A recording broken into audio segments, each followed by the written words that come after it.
Welcome to Pacific Mystery School, home of the Western mystery tradition. And we are here today to go deeper into the Wheel of Fortune. I did do a lecture on the Wheel of Fortune in 2017, which is on YouTube. I will be repeating a little bit of that because some things bear repeating, and I will be also going launching into a bit, I hope, deeper, taking it a little bit deeper.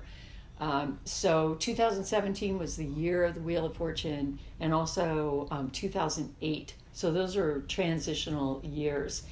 Okay, and so this is just about the Wheel of Fortune in general, and I wanted to give an overview, a really brief overview, and then deepen into it. So it's funny, the wheel is turning, and when I thought of all of you, I think it was based on an email from Amanda, I pictured us standing outside the wheel. And what we'd be doing is we're trying to get the thing moving. I just had this huge vision, like we're trying to move it, and then it gets going a little bit, and then we can sort of start to push it and go around with it. Pretty soon it really gets going. And I was thinking of a merry-go-round that they had. They're probably illegal now. They're probably a hazard. When I was a kid, they had on the playground, they had a merry-go-round, and you could get this thing going, and then you could jump on it, and if you got to the middle of it, it was pretty balanced and pretty stable. But if you weren't in the middle of it, you'd be flying off. And I love that. That was my favorite thing when I was probably first, second, third grade, was the merry-go-round.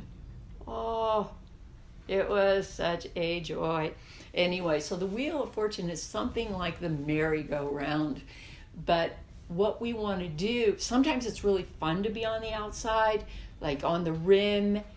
They did have, on that merry-go-round, they had, that was on the playground when I was a kid, there were these steel bars around the outside. That's what you use to push it.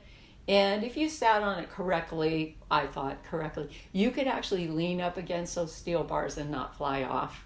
And the centrifugal force was just absolutely stunning. It was like such a, when you're 8 years old, 7 years old, and you're feeling that amazing centrifugal force. I could have been there for hours.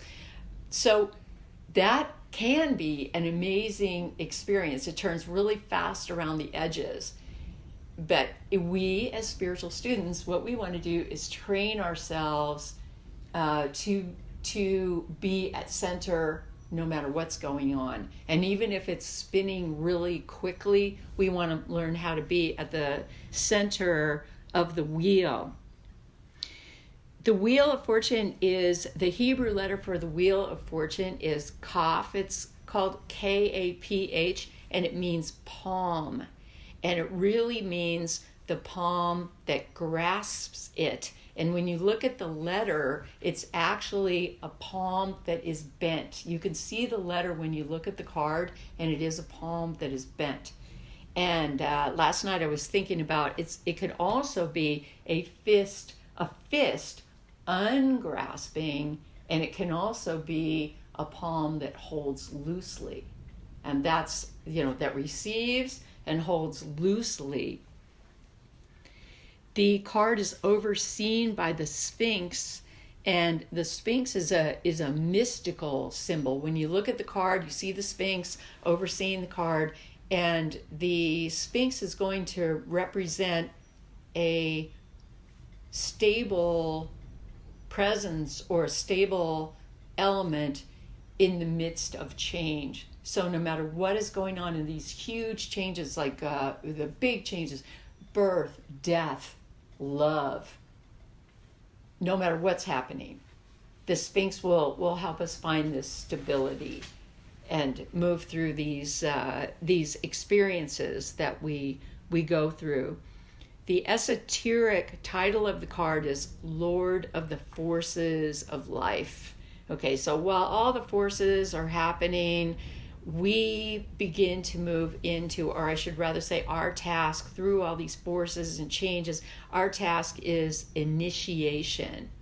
And what we want to learn in this initiation is that everything that is happening is part of the wheel. It's all part of the wheel. So we want to find a way to accept that it's all part of the wheel and then work with it. This becomes our quest. The card is called the conciliatory intelligence, because what happens is ultimately the wheel represents opposites or opposing ideas or all kinds of diverse ideas. And ultimately what we as spiritual students want to do is learn how to bring all these ideas together in a conciliatory fashion. So this is the conciliatory intelligence. And then for ourselves in this space to receive a divine influence in order to balance these opposites, or to have a divine experience as we're trying to balance the opposites. One book I haven't shared much, but I'll share it now, that is really good, and I haven't read it for a long time, is the Book of Tokens by Paul Foster Case. Paul Foster Case is one of my major influences. He's a person I studied a lot in my life, and he writes about this grasp and this meditation, the meditation on cough. He says, "In my grasp are all things held in perfect equilibrium. I bind all opposites together, each to its complement. One by another do I mitigate, so that nowhere in the universe is there any real want or failure. Neither is there anywhere injustice, for the semblance of it is one of the manifold aspects of the delusion of separateness." So this is what I want to go into today. I want to move into that space about the delusion of separateness. The astrology for the wheel is Jupiter, and Jupiter's about expansion. And this is related to sphere number 4, expansion, the feeling of expansion, and then balancing and balancing and balancing while we expand. The wheel connects on the Tree of Life. The wheel connects sphere 4, which is that expansive place, to sphere 7. And 7, I'll remind you, is the space of what I call the vision quest. 7 is the space of going on a journey and trying to understand something deeper than was previously known. So the Wheel of Fortune is moving between our stability and our expansion within the midst of stability, and then our seeking new knowledge. So that's where it fits on the tree. And when we look at the sphere of number 7, Netzach, what flows into that sphere number 7 of Netzach, which is right here, are a lot of challenges, actually. So if you look at the paths that flow in, the Wheel of Fortune connects the 4 and the 7, but flowing into 7, you have death, you have the Tower, and you have the moon, all flowing into number 7. You also have the star. But it's a very challenging place with all of these energies moving into it. And so what we're seeking in this place really is divine order. And that's going to be the ultimate blessing of the Wheel of Fortune, is to find a space of divine order, both within and outside ourselves. The idea is to center and open to this space of divine order. and to affirm that we are in divine order, that our spirit's in divine order, our heart's in divine order, our mind is in divine order, our body is in divine order. Gradually, what happens as we work with this card is we open something within ourselves that some have called the Christ center, which is a connected center. It's like Christ consciousness or something like that. Or you could think of it as Buddha consciousness. It doesn't have to be Christ, but it's enlightened consciousness within the self that suddenly connects everything in the universe, the above and the below, into this space of divine order.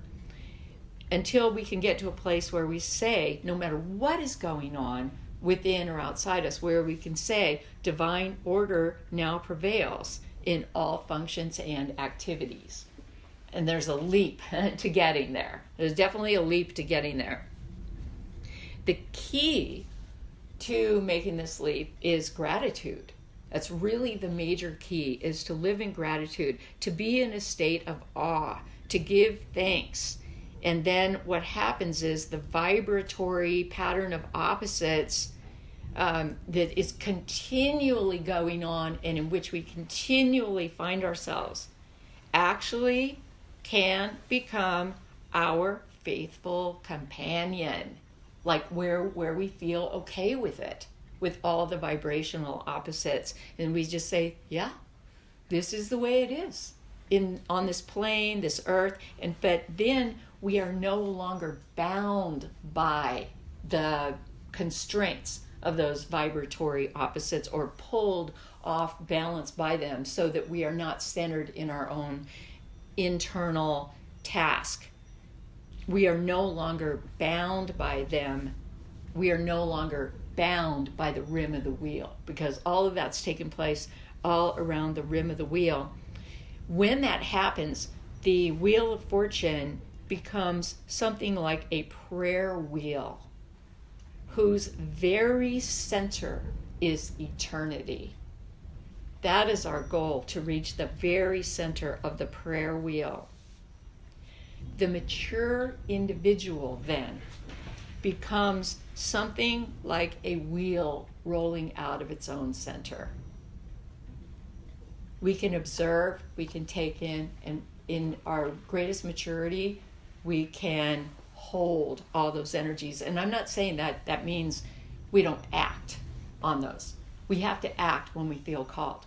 But I'm just saying that it takes us into a different space within ourselves that then, in fact, leads to our own very productive creativity, a sense of creativity.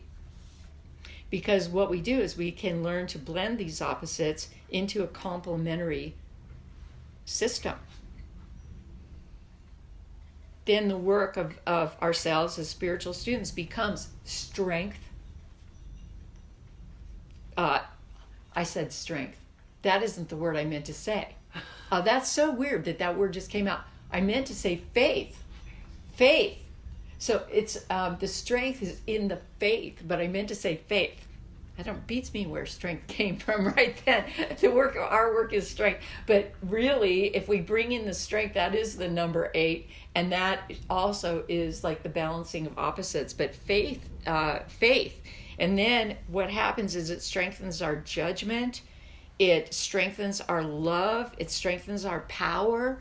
It strengthens our ability to imagine and to image something. It strengthens our understanding and our will and our zeal.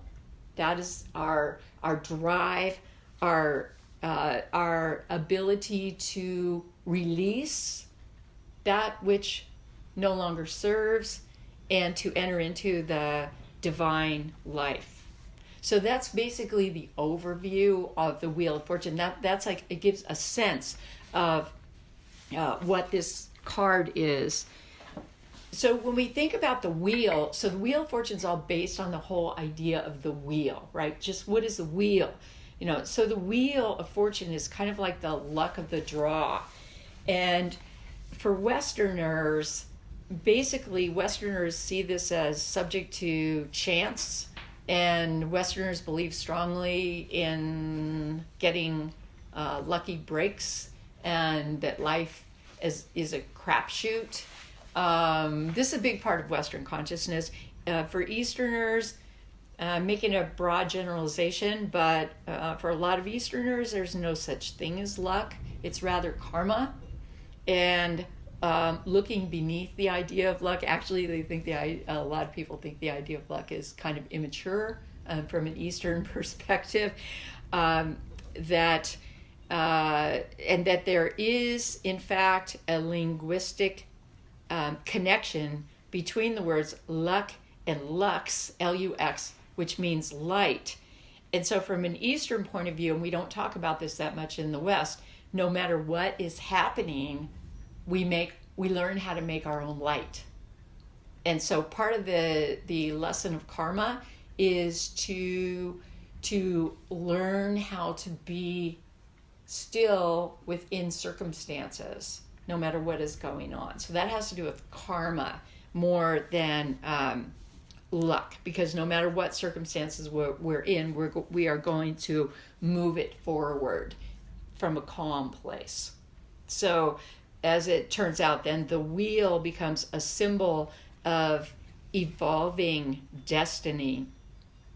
So this wheel has been seen a lot of times as it's the wheel of the zodiac, the wheel of the year. It's been seen as a dharma wheel, a bagua wheel, a roulette wheel, which is a game of mastery.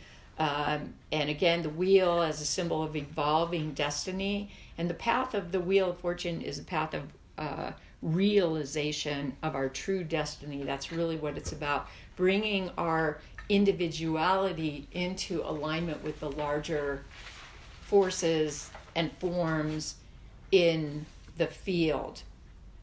The wheel itself is an ancient symbol of life, of the year, the wheel of the year, the wheel of the seasons of life, like birth, death, and rebirth, or something like that. It is the activity of manifestation. It symbolizes duality and interchanges of energies, because all of that is what make the wheel spin.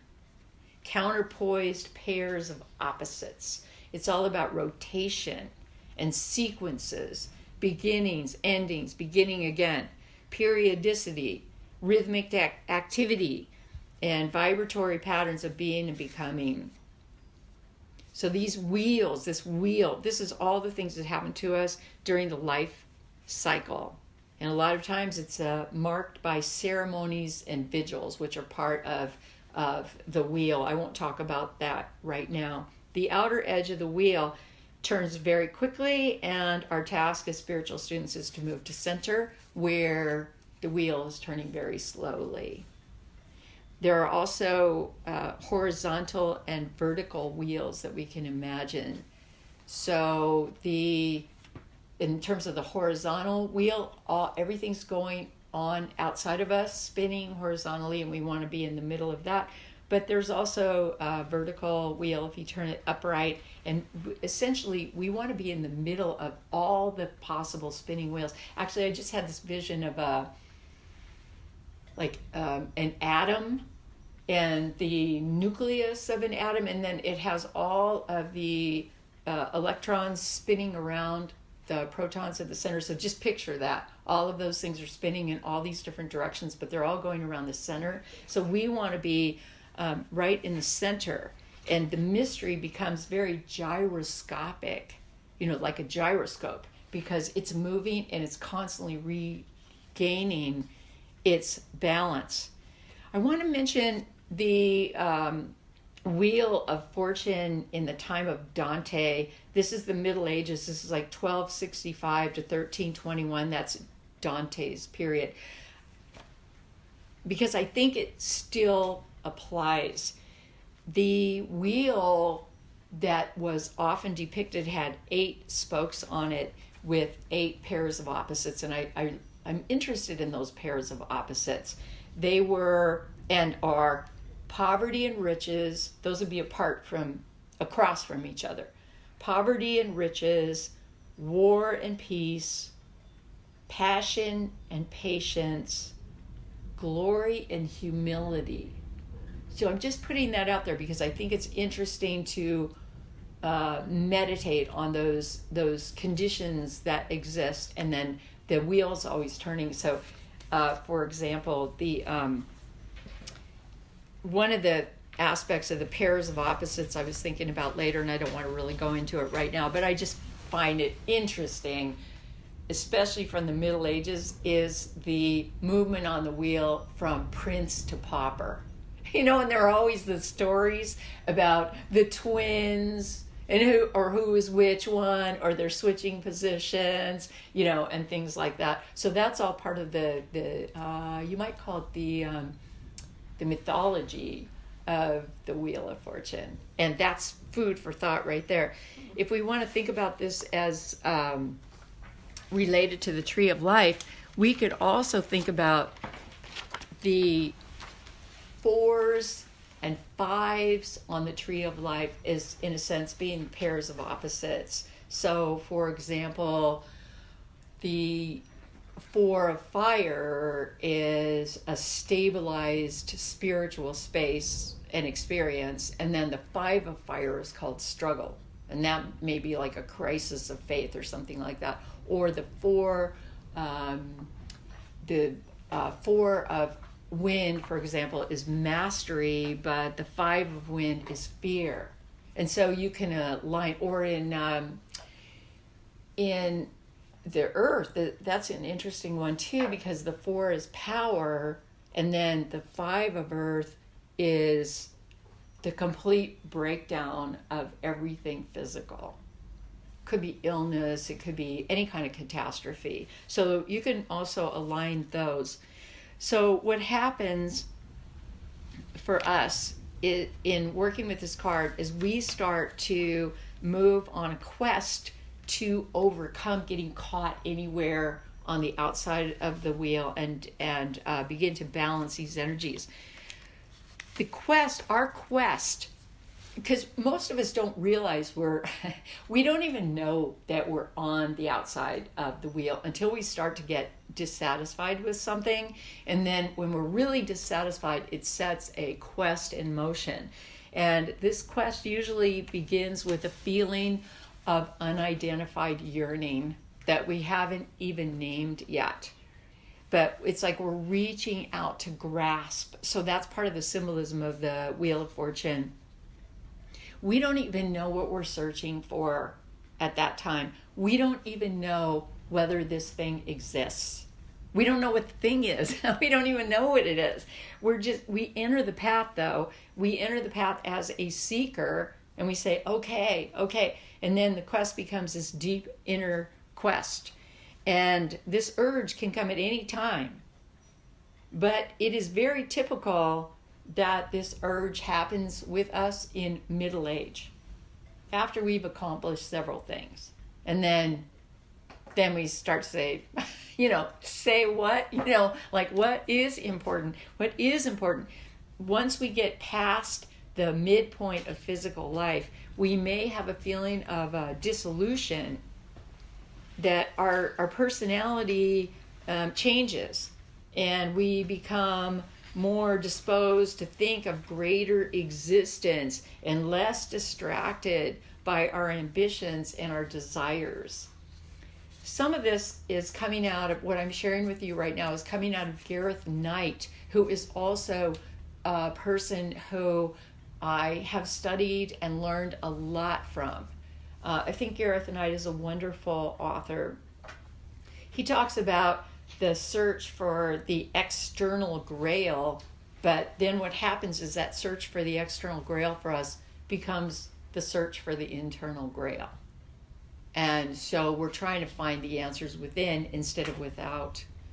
Again, it begins with a suspension of disbelief.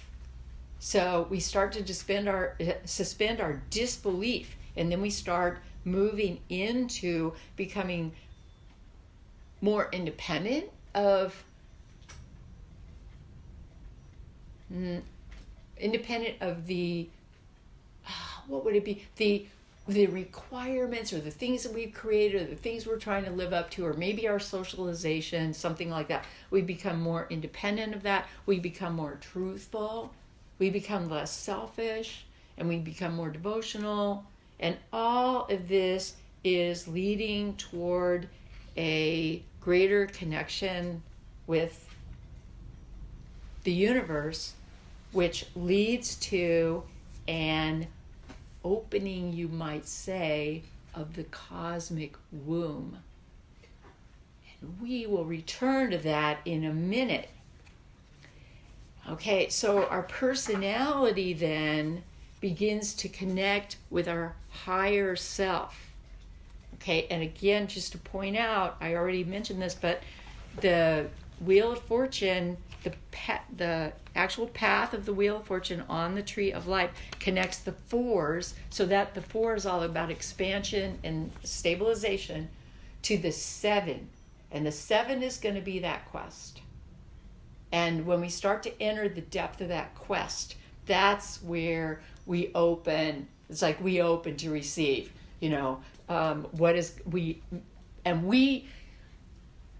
we become in that moment, in a sense, like the cosmic womb. We become like a bowl that begins to collect. We are like a form or a vase that begins to collect what is trying to get to us. That's the idea of ourselves as a grail, like we become the Holy Grail, right? We become that. We start to receive that energy. Back to Paul Case, who I was saying, I'm honoring some of my teachers right now. Paul Case says, quote, "Forms are vases into which I pour the perfume of mine inmost essence. Every vessel is an aspect of me, the Most High. I enter into all. And this is the conciliating intelligence. When we find ourselves entering into all is entering us. We open to receive the beneficence of the divine, and from that comes victory. Victory is the knowledge of the mystical, the entry into the mystery, where everything begins to make sense on a whole different level. And in this place, all opposites balance and conjoin and enter into the center, you might say, of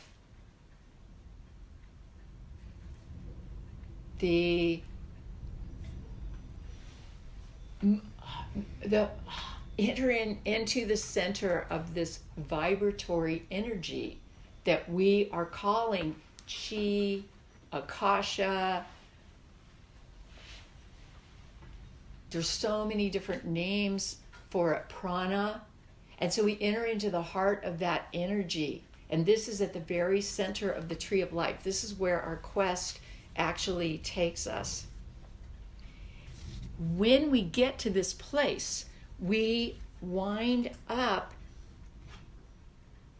realizing, in a state of realization of our true being, and a reconciliation of everything, and a reconciliation of the idea that the cosmos is divine, and that what is given is received. And then we move into a place that we could call a space of benediction. And what the benediction means is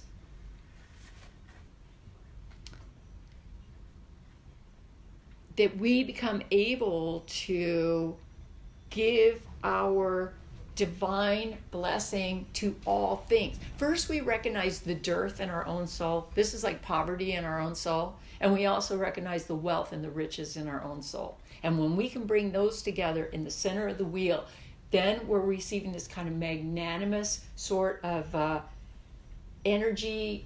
And then we can give a benediction. We'll see if we can do this. Then, if we can get to that place, theoretically, we can end up giving our blessing to all things. all things. All. Ha ha ha. I mean, it is a challenge, right? But that is the idea, to be centered right in the middle of everything and to be able to say, okay, it's all right. That's the conciliatory intelligence, receiving the divine influence that flows into ourselves and then giving our benediction. This is the mediating function of the Wheel of Fortune. All of this has to do with balance, with control, and then in the end, we are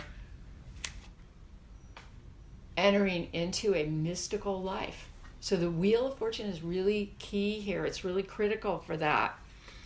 So when we're giving our blessing, we can give our blessing as a prayer. And then, now I want to talk about something really, really strange. Okay, so I was thinking of right now, right in this moment, we have so many divisions. Our entire world, it's fragmented into so many divisions. That is the nature of things. Fragmented and divided, which has led to us being in what is now being called, literally, and children are just completely besought by this, the age of anxiety. Everyone's suffering from anxiety, depression. It's so widespread, but especially the anxiety, and all this internal anxiety. It's so terrible. So last night, as I was thinking about this, I came up with this crazy term. And this crazy term is, okay, I have to explain it. It's called failure to emulsify. Okay, you guys are going to know more about emulsification than I do, I'm sure. But get this, okay? So here's my theory now. You who are all cooks better than I am, chefs, know that you need an emulsifier to blend oil and water. Okay, and so the emulsifiers, if you're going to make bread or cake or something, the emulsifier is the thing you put in there so that the oil and the water will cling together. Otherwise, they're not going to cling. So, because now my daughter was telling me about, I'm going to plug her right now. So we were talking about nutrition, and I told her that I was doing this thing on the Wheel of Fortune today, and it was about the blending of opposing forces and how you can work with that. It'd be opposing or fragmented forces. And she is a registered dietitian, and she teaches at San Francisco State University. I'll just put this out. If you need any help with your nutrition, you can find her on the internet. Kate Heisch is her name. Kate Heisch. And she will help you with all your nutritional needs. So I'm plugging her. But she says, you are not going to believe this. She teaches the science of, it's a science of food. It's about what food does in your body. So she says, my lecture on Monday, and that's tomorrow, is on emulsifiers in the body and how it all works. And she said, the emulsifier has two aspects to it. One aspect, it's got two sides. And egg yolk, which is an embryo, fetus, egg yolk is an emulsifier, okay? And what it consists of is within that egg yolk, it has two sides.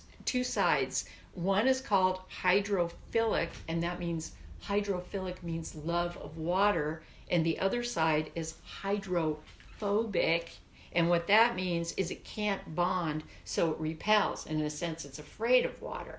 But as the emulsifier, it actually connects and brings together the oil and the water so that we can mix it up and make a cake or whatever. Otherwise, it won't blend. You need the emulsifier, and that would be egg yolk, which is interesting for us because this would be something like, if you are grasping lightly, it's like, and we are the womb, you could even be like kind of holding the embryo, which would be the embryo of your own self, in the palm of your hand.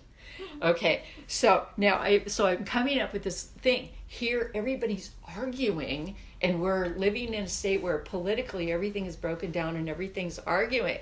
So I came up with this term. Okay, we're going to call this failure to emulsify. Like nobody is emulsified. Okay, so then that's part of you could say it is part of the operationalization of love, would be, let's emulsify here. Okay, let's find the substance that can bind and bond these opposing forces so that they can actually work together. And then we can make a really nice little cake. So this would be like, this has to do with unity and creating unity. And the Wheel of Fortune is all about this. And, prayer, for example, could be an emulsifier. It would be the intention of bringing about or entering into divine order. So I'm just now this is going to very much date what I'm saying right now, but this week, the president is currently President Trump, and Nancy, he did some bad things this week, and Nancy Pelosi, who is on the other side, was interviewed for comments about what he had done. And she came up with this really strange response. I hadn't been planning to mention this at all, but she came up with a strange response that nobody understood. And all she said was, I'm praying for him. I'm praying for him. It's like, say what, Nancy? That wasn't the right response, but it's an emulsifying response, which I found rather interesting. Like, okay, what does this mean? Okay, so emulsification. So my new word right now is emulsification, to bring about divine order. We don't have to call it divine. We can just call it order. We can call it order in the cosmos. How are we going to order our cosmos so it makes more sense? All of this brings about order, the power of divine order. It could be quickened by prayer. It could be quickened by meditation. It could be quickened by affirmation. And it affects all our other mind powers when we start moving into it. And we begin to become liberated, actually, through the emulsification at the heart of the wheel. This sets in motion a step-by-step gradual unfoldment of order within our body, within our mind, within our heart, and within our spirit when we start to come from that point of view. And it begins to gradually open our feeling of enlightenment, which some have called the Christ Center. I don't usually use that. I'm not Christian per se, so I don't usually use that term, but I understand the essence of what people are trying to get at with that term, opening up our higher consciousness for the inpouring of energy. And this is when we begin to come to the place where we say divine order now prevails in all functions and in all activities. And then we can go forward and do what we need to do, but in an unencumbered way. We don't have to carry all the divisiveness with us. And again, that does not mean that we do not take action. Because when we feel the urge to take action, we will take action. But let's take action in a balanced, sort of gyroscopic way. The gyroscope. Using the power of emulsification. And we'll see what happens. Okay, so the Wheel of Fortune becomes a prayer wheel. The very center of the prayer wheel that I already mentioned is eternity. This is the place where one masters time and fate. Then the mature individual, as I said earlier, becomes the wheel rolling out of his or her own center. Okay, so let's look at the card for a minute, and let's look at the symbology and what we see in the symbolism. So when you look at the card, what leaps out at you? Here is the card with the overlay of the tree of life on it. It might be easier to see without it. Well, with the overlay, you can see the central pillar of the tree of life. You can see sphere number 1 very strongly connected with sphere number 9 on the tree. It basically just fills up the whole tree of life with a lot of spinning. It's sphere number 6 right in the middle. A lot of action at sphere number 6. There's the lemniscate going up and down, crisscrossing right in the middle at sphere number 6. And anything else you see, anything else that jumps out at you. There's the Jupiter symbol. There's the cough symbol on the card. Who is the face in sphere 1? What is this face? This face. Oh, that's the Sphinx. That's the head of the Sphinx overseeing the whole thing. Okay. And then we've got 2 levels of wheel on the Tarot of the Spirit card. We have an upper wheel, and it's got some symbols on it. So on the outer, the symbols on the outer edges kind of the wheel are, those are the alchemical symbols of sulfur, Aquarius, Earth, and Mercury. And what happens with those symbols is that they work together to create alchemical change. And then if we go one rung in, we see a 6-pointed star, but surrounding that 6-pointed star, or partially within and partially outside, we see the letters T-A-R-O. Okay, so that's like, well, there's the tarot, right? And it also means it has the same root as tariff, which means has something to do with what's left after everything else is taken away. Like, kind of like, what is the weight of something after you remove the tear weight, yeah, the tear weight, the can, I don't know, whatever it is. It's like, it has to do with the essence, T-A-R-O. And then also, if you look at, well, it's got several. It's got R-O-T-A, and R-O-T-A means rotation. It's got O-R-A-T, and that's orat, which means oration. So those 4 letters combine to create a lot of meaning in that dimension, the tarot, orat, and so on. So, yeah, so that's there. So that's the upper level of the wheel, and then the lower level of the wheel is held in the palm of your own hand. So that's something like your fortune is, you're holding your fortune in the palm of your hand. Okay, and whatever you are creating, you're co-creating, because you're co-creating with the Sphinx. That's a mystery that you can't control. We can't control the whole of the mystery, but we can control the part that's in our own hand. If we grasp it loosely, we can work with the energies that are coming in, coming down, or whatever. And then also around the outside, it are the Hebrew letters Yod He Vah He. No, that stands for the 4 worlds of fire, water, air, and earth, basically spinning together to create the universe. And it's also considered to be the secret name of the creator or the divine one. It doesn't mean, for me, it doesn't mean that there is a divine one, but there is definitely the power of creation.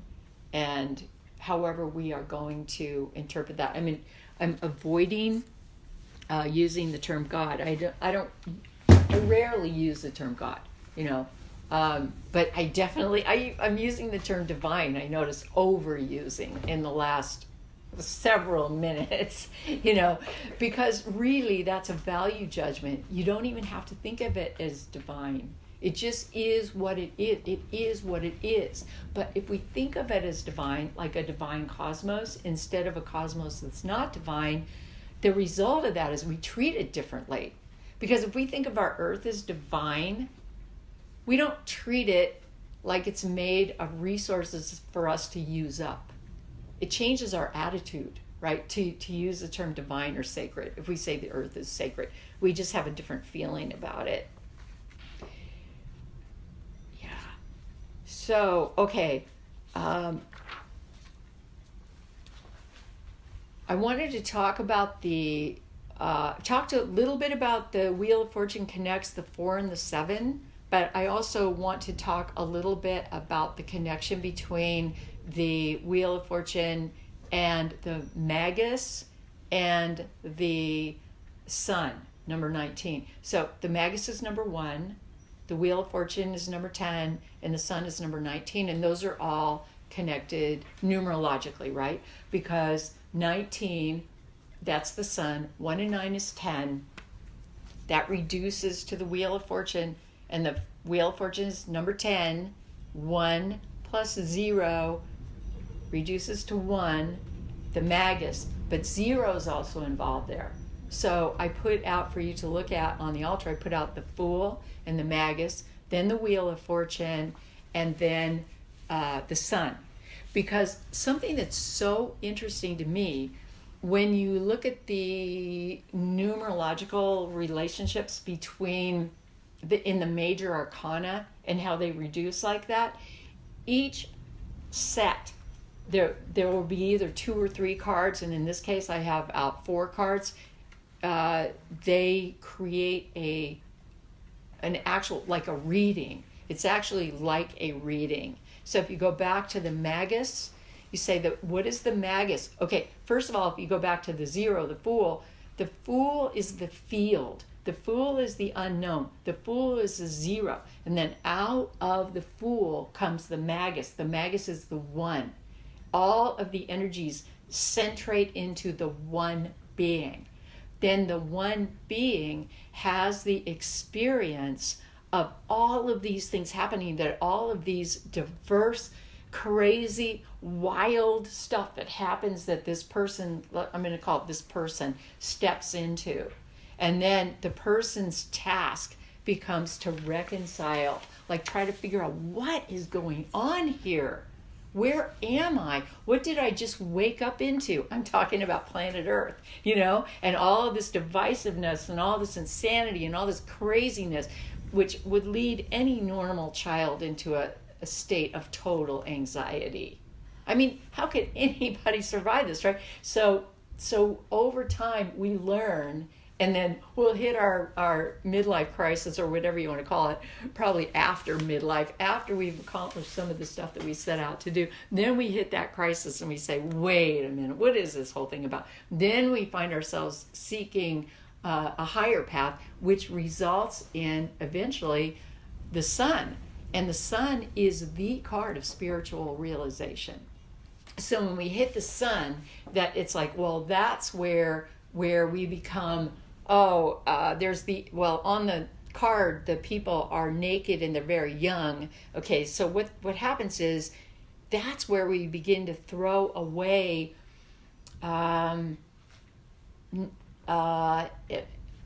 expert's mind and begin to step into the space of beginner's mind. And then we can see more clearly, again, what this is all about. So, from a place of beginner's mind, a place of beginner's heart, starting on a higher level and saying, wait a minute, let's rethink this thing.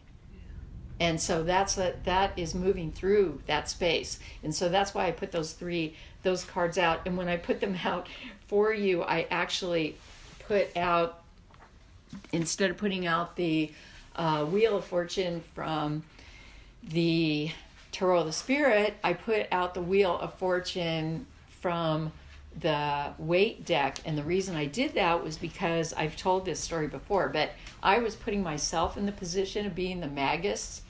And in my life, when I started looking deeper and searching, and then I discovered the Tarot, and the Tarot was the greatest tool I had ever seen to start taking me more deeply into my own search. But lo and behold, I was nervous about it too, because this is so many years ago. The tarot was not as widespread as it is now. So I went to the library looking for a book. I found a book by Joseph Campbell and someone else, and really it was by the other person, so excuse me because I can't remember. I don't have the book, I don't remember the name of the book, but I know it's the other person who was probably the brains behind that book. So I'm sorry if that other person hears this. Please call me up and tell me who you are. Right? Okay, anyway, so I was just beginning my studies, and I opened that book, and out falls the Wheel of Fortune card. So I felt like, I didn't know it then. I was going to take it back to the library and turn it in, because I'm always a very good student, right? So I'm going to go turn it in. Somebody lost their Wheel of Fortune card. You know, it was in the book, and they don't have a full deck. How will they be able to do this? And then I thought, no, because if you take this to the library, it's going to attract all this attention. They're going to be looking at you, because I live in a small town, and saying, she's doing this. She must be some kind of witch. She must be some kind of weirdo, right? So I thought, okay, all right, we're not going to take it back to the library. We're just going to quietly keep it. So there it sat for years and years. And then I realized, indeed, my life was changed when that card fell out of the book. So, you know, I took my path with the Wheel of Fortune, and the Wheel of Fortune and the tarot wound up becoming something more important to me than, of all the paths I have studied, extremely important path. Okay, so a few more notes about this now, about how, this is a little bit part 2 right now. We're moving into a few more notes about how we can use these energies. So one is, as we enter into the Wheel of Fortune, spiritual teachers realize and know that a lot of times before, or spiritual students realize and know that a lot of times before we can learn anything, we have to veil ourselves. We have to veil ourselves to what we think we know to be true, and not let any more of that in, and just go deeply inside of ourselves. So in a sense, the Wheel of Fortune is about veiling ourselves and learning to experience our own lives from a deep and eternal central position, balanced between spirit, heart, mind, and body, and fueled by spiritual energy and spiritual love, spiritual vision, and a movement toward integration.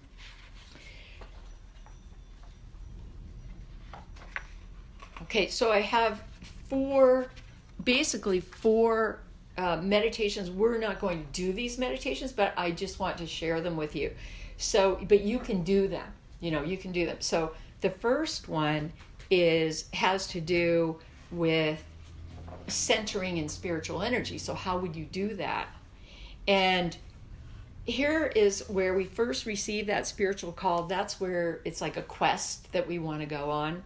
So we receive this call, and we're going to go on the quest, and it often comes, this call, when it's least expected. For example, maybe you dream a spiritual leader comes to you and says, it's time for you to wake up. That happens. Maybe you hear a disembodied voice speak from the back seat of your car saying, stop the car now, pull over. Maybe you have the distinct physical sensation, you've been tapped on the shoulder, but no one is there. I had that feeling myself, someone tapping me on the shoulder and saying, you're going to do a throw. And I'm like, no, I'm not. No, I'm not. But I felt it. I can still feel it, like poking me. I'm like, no. Okay, so maybe you have a vision of something, maybe you have a premonition that then comes true, like, I think this person's going to read my letter on the radio right now. And then bump on the podcast, you know, and ding, the person's reading your letter. Okay, you know, these are like, they seem like chance experiences, but what we learn is they are not. They're not. They are actually occurrences that can cause us to dramatically alter our spiritual belief system when it happens, and like move into more of a state of trust. Okay, so, and then these are also experiences that are going to mean more to you than anybody else. Because you could tell somebody, oh, I had this great experience, I saw these patterns, I saw these incredible patterns, and they were emerging, and they were so incredible. And then the person you're telling says, oh, that sounds nice, but they can't understand because it's only for you. It's like it's only your experience, what's really going on. And you know how important it is. And so one time, here's what happened to me. And so I give this example, right? I haven't thought about it for a long time, but on my 40th birthday, so I was moving into, when I was 40, I felt the change was afoot, right? Like change coming. That's pretty young. People don't realize how young 40 really is. You can just be starting your path barely, at 40. So somebody was working on my chimney and tore the chimney all apart, and threw these 2x4s down into the field beside the house, and they had 3-inch or 4-inch carpenter's nails sticking out of them. They just threw them down, and then that's okay. But then he didn't clean up after himself, and so like immediately, what happened was the growth in the field. It just grew. It was a heavy duty growing season. We had a lot of rain, and it just grew up, and it covered up the boards really fast. So on my birthday, it happened to be my 40th birthday. So I thought, okay, I'm going to go pick up those. I was going to have a party. I knew a little bit about it. It was put on by, so to speak, friends and students who are my friends. It's always been that way. There's really not much difference there.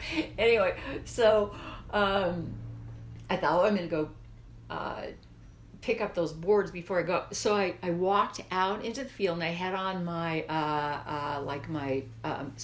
tennis shoes, or whatever you want to call it, sneakers or whatever, running shoes. So I go out in the field, and I stepped on one of those nails, and it went right through the bottom of my shoe and right through my foot, and I was completely impaled, and I'm like, it came through my foot, and so I'm like, so I stepped forward with the other foot. Oh my God, I stepped on another one, and went through my other foot. They were sticking up, and I'm like, no, God, it was my birthday too. So I sat down. Well, carefully, I had to get down because I couldn't do anything, and I had to pull the boards off my feet. Okay, so I'm like, this sucks. It's my birthday, And then I was supposed to go to the party, and I thought, how am I going to be able, I've got nails through both my feet, right? So the weird thing was, though, I got up, and I started walking, and my feet felt okay. They didn't feel like they were really, I knew I was going to have to get a tetanus shot for sure. Like, I don't know how long it had been, but my feet actually felt kind of okay. And I thought, okay. I wasn't reflecting too much on it, but I thought, I can do this thing, right? I can go to this party. So I didn't even tell anybody about it. I went to the party, and it was a dancing party, and they had a band. And where was the party? Because this is part 2. This is interesting. The party was at my own spiritual center, which I had recently opened. And it was a great place. And there was what I call a band, but it was more like, at the time, a live band, but it wasn't rock and roll, which would be my fave normally, but it was like Dances for Universal Peace with all this, something like that type of thing, with all these instruments and all these musicians, and they got everybody together and everybody's dancing and all that, and I danced all night, never even hurt my feet. But now, check this out. Not my feet, I'm not going to show you my foot. Okay, so yesterday I was figuring out part of what I want to say to you guys today, and I wanted to iterate this because this is about what I'm talking about right now is how you experience a call. Because see, later, I didn't think about it at the time, but over the next few days or so, when I thought about the nails through my feet, I started having this feeling, because this was all about it was involved with the Wheel of Fortune. So I started having this feeling like, oh my God, this is like I was talking about Christ consciousness and about how we go into this place, and experience and get these feelings of Christ consciousness, and all of a sudden I got impaled through both of my feet on my birthday, when that's what was going on. And I'm like, it's my birthday, I'm formulating what I want to do for my life, and this is something really huge that is happening to me. So it started to take on this giant significance. So, and then here was the party at my spiritual center, which I had recently opened, and it put me over my head financially and stuff like that. So I was also very wary, I guess you might say, of taking steps forward. So that was part of the symbolism that happened. So yesterday I was putting this together. I'm saying this is step number 1, which would have something to do with the fire. And this is how we begin to actually center in spiritual energy to begin with, is by paying attention to those experiences we have and trusting that they are something. Okay, now I've said this 3 times. Then yesterday, yesterday I'm remembering this, and I'm remembering the dancing, and I'm remembering that was like a call for me that happened where I got those nails in my feet on my 40th birthday. And the affirmation or the meditation in terms of remembering this kind of stuff. So this is like step number 1 is I am centered in spiritual energy. I am centered in spiritual energy. So before you came, I wanted to clean some stuff up and get it out of the way. This is yesterday.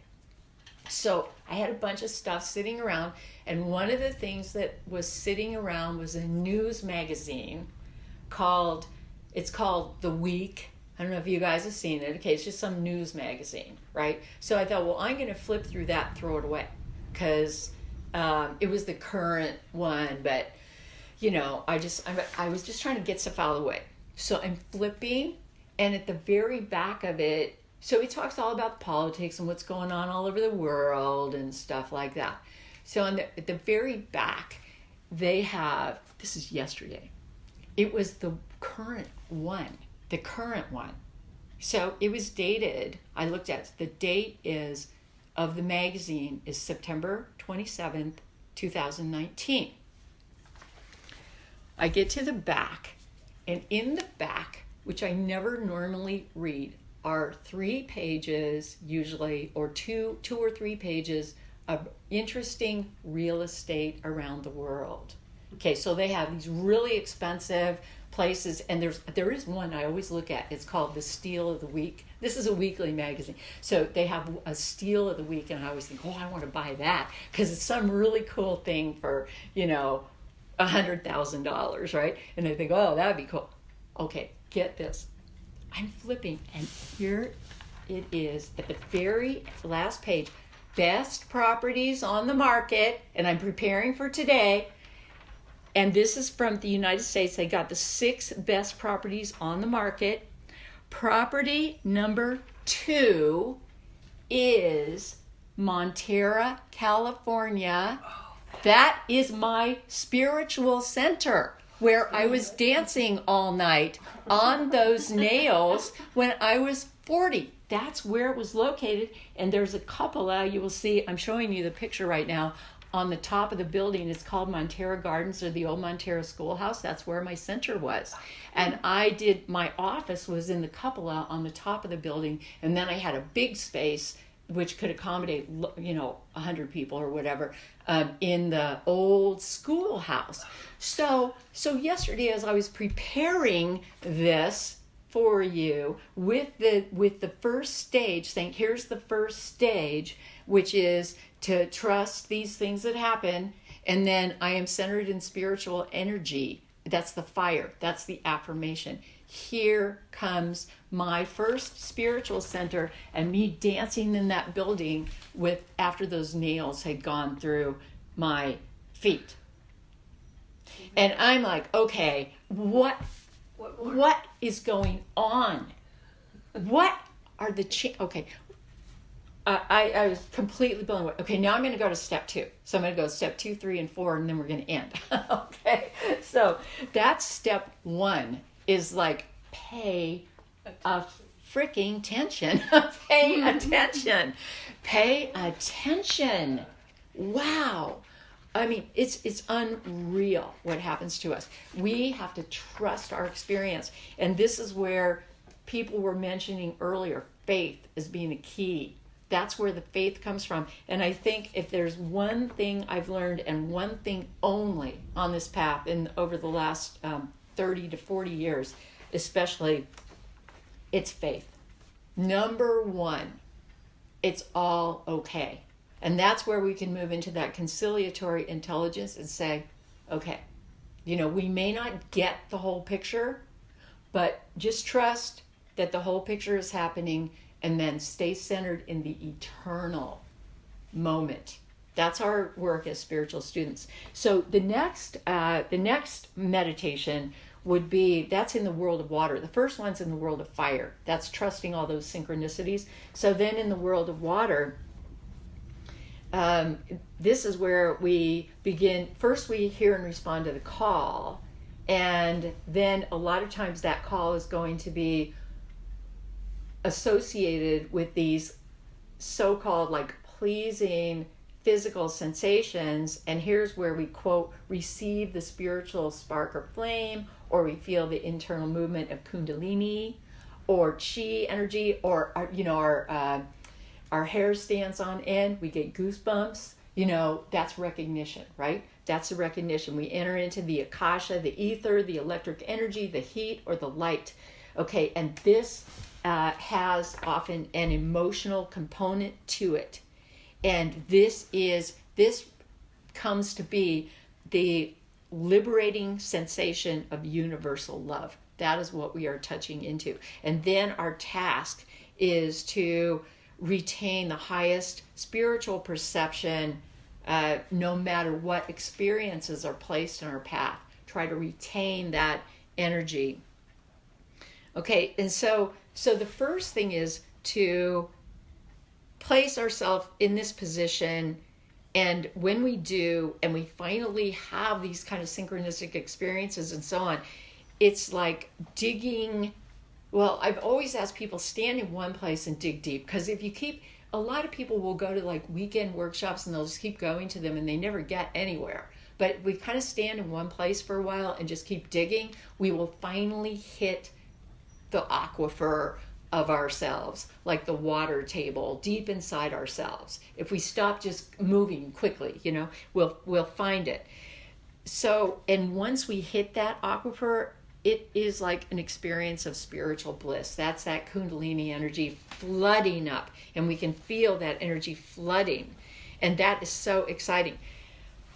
It is wondrous and beautiful. It's like falling in love, but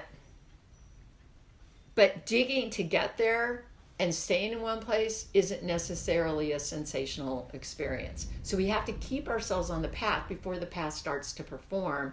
And then the other part of it is that we actually have to, once we've, let's call it, made a well, and then we hit the aquifer, we have to keep it open or it's going to collapse on itself. So the way that we keep it open, and this is part 2, is through our some kind of spiritual practice, something that keeps us attuned. Otherwise it's going to close up. So we have to devote ourselves willfully, and we have to activate our will to maintain the balance as the wheel of fortune turns. Or if we find ourselves off balance, and on the outer rim of the wheel, we have to remind ourselves to move back to the center. And then if we do that, we can find ourselves more and more and more standing in the center with, in a sense, our thirst quenched. So just to be at center. And then the meditation for that would be, or the affirmation would be, I am centered in devotional love. I am centered in devotional love. So the first one from the fire, that's water. The first one from the fire, if I can find it, I just turned the page. The first one I just said is, I am centered in spiritual energy. And then the second one, I am centered in devotional love. So then we go into the wind. So that'd be the third level of it. What about the wind? Okay. So as a wheel of fortune rises and falls, it is the initiate's task to learn to use the spiritual tools that we have to create a positive future. And this requires the conscious development of inner sight. So we start with our common sense, and then when things don't seem right, we veil ourselves and we look inward. And this is the use of our mind and our consciousness to keep exploring, to keep reaching, and to keep knowing who we are and freeing ourselves from what we, quote, know we can't do. Like, once we start to free ourselves from what we know we can't do, all possibility opens up. That's when things get really wild and wonderful. We begin to see ourselves in a new way. So we veil ourselves to what we think exists in material reality, and then when we do that, we begin to create free-form images of what might be. Different. Things can change. They are not as they seem. And here, sometimes what happens with people is people create, or it comes to them, guidance from the universe. And here's where we might feel guided by spirit guides that are sort of humanoid or animaloid or something like that are instructing us and guiding us and giving us images of a positive future. And here we can begin to imagine the steps that we could take to create that world. The vision, here's where vision starts to come in, where we seek the vision. We might even go on a vision quest seeking that information. And then the affirmation for that one would be, I am centered in inner vision. So that's about the mind and consciousness. I'm centered in inner vision. And then the last one, which is earth. So first, we're affirming our spiritual energy, our spiritual love, and then we're affirming our vision. And now we want to affirm that we are creating from our own center. That's the last step. So we dig this well deep into everlasting love. We become veiled to external influences in order to develop a sustainable inner vision. And then on the physical plane of manifestation, we bring all the lessons learned throughout our experience in those first 3 worlds onto the physical plane, into our body, into the temple of our body, into the temple of our lives, and into our actions. And then everything becomes balanced and centered in the midst of the revolution.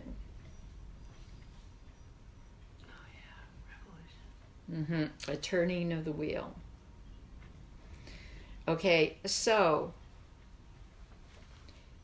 will becomes the key to becoming and remaining centered through all of life's ups and downs.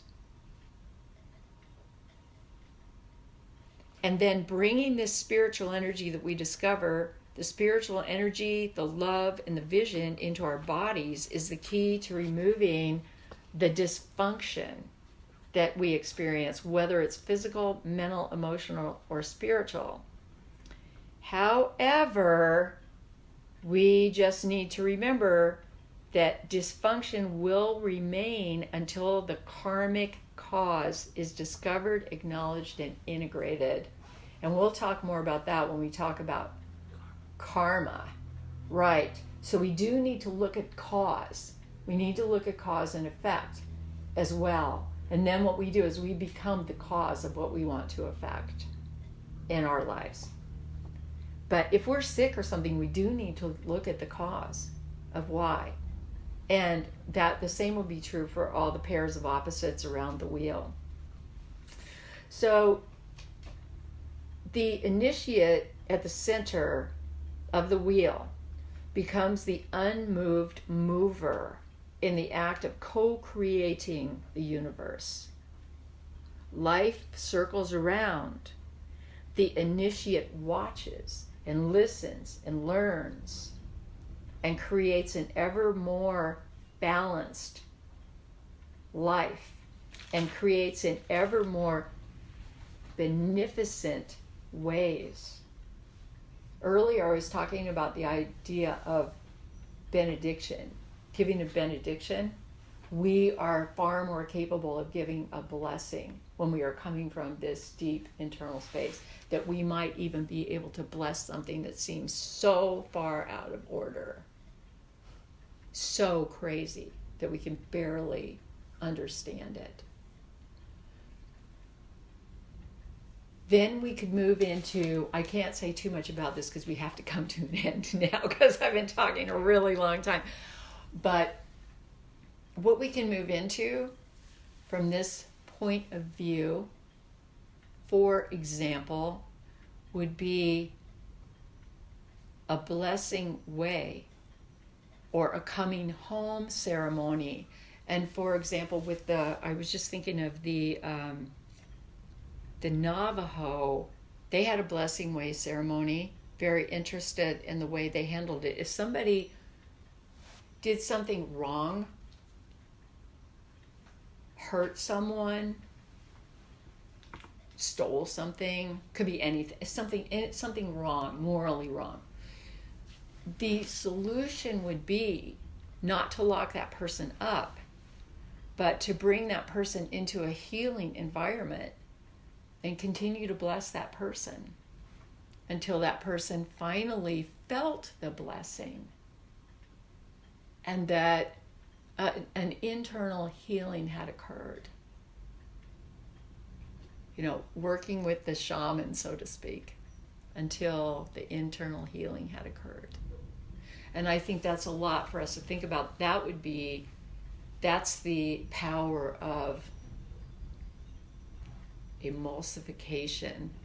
I'm making up that word today. That's my word today. Okay, so all of this, balancing all of this, the spiritual student cares for self and others with a healthy balance, moving always from that centered position that results from continuous devotion to spiritual pursuits. And then the affirmation is, here, I create from my own center. Then we can become really creative and really proactive in bringing about all of the things or whatever it is we want to bring about to create a new world, but from a very balanced position. So that is another level or another aspect of the Wheel of Fortune. As fortunes turn, I reside at center in the heart of the mystery of the everlasting real. That is the Wheel of Fortune. And now we will go on to karma and learn about the sacred law of cause and effect.